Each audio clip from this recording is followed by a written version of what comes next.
Hello, and again we are back. So right now we show you some straight up gameplay in our first impressions of the latest games released in Hyflux. It's Falcon and we got something different for you, well not. So different that it's aligning by something that feels fresh. I'm talking about Hi-Fi Rush, which comes to us from Tango Gameworks, developers of Ghostwire Tokyo and The Evil Within, and published by Bethesda. It is the very last thing I would expect from any company involved. With it, what we have here is a rhythm action platformer that harkens back to a lot of really fun games that I can remember throughout the years, and I'm gonna have to say this one is one where the whole is greater than the sum of its parts. So I'm gonna say right off that this is a game targeted at people who like games with some forward moving moment and energy. Now that does not mean it's fast like Sonic or something like that, but this here made me think of, say, Jet Set Radio made me think of Jak and Daxter.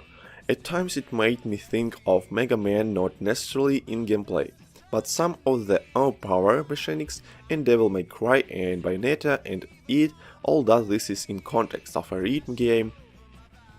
So here's the settings. You are a mid-12s guy named Chai, you are disabled on your right arm, and you want to become a guitarist, so you go to the campus of this company called Wendley Technologies. I'm pretty sure it's a George Costanza reference, but they don't really acknowledge it.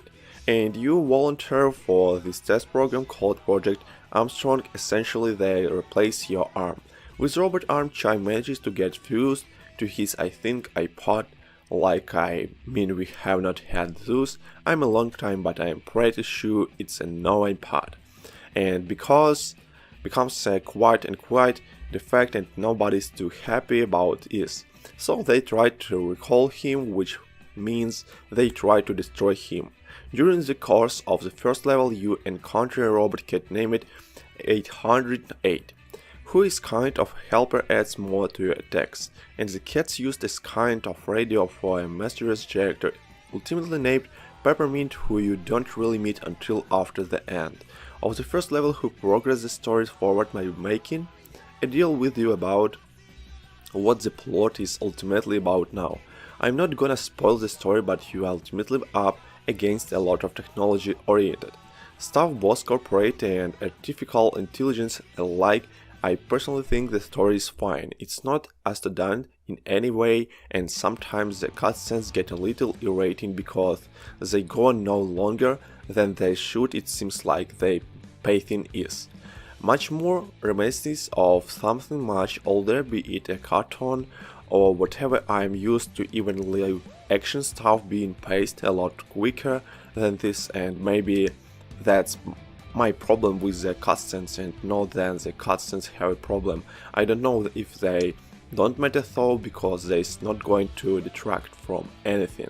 And the story, like I said, it's fine. The characters and are charming, and that's really what matters in something like this. So let's talk a little bit more about mechanic this game kind of does for an action platformer what Hellsinger does for an FPS.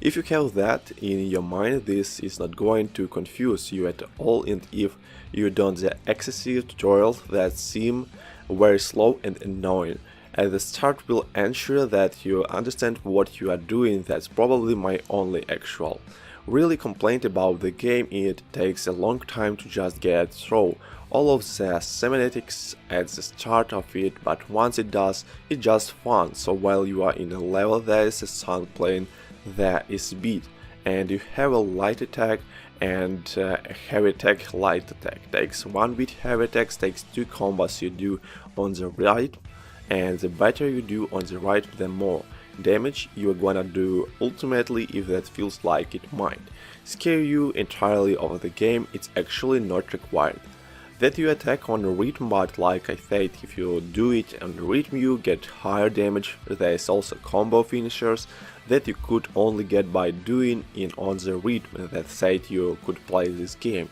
the whole way through without paying any attention to that. I would probably be a little bit harder, but yeah, you have small enemies, you have big enemies, and you have bosses, and we are going to talk a little bit about the bosses.